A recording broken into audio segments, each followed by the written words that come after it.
ଗୋଟିଏ ଛୋଟ ପିଲା ସମୁଦ୍ର କୂଳରେ ଖେଳୁଥିଲା।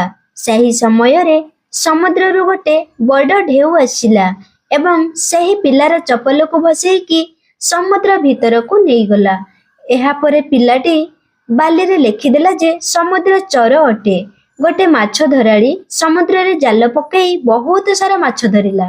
ତ ସେହି ଲୋକଟି କୂଳରେ ଲେଖିଦେଲା, ସମୁଦ୍ର ମୋତେ ଜୀବିକା ପାଇଁ ଆହାର ଦେଉଛି।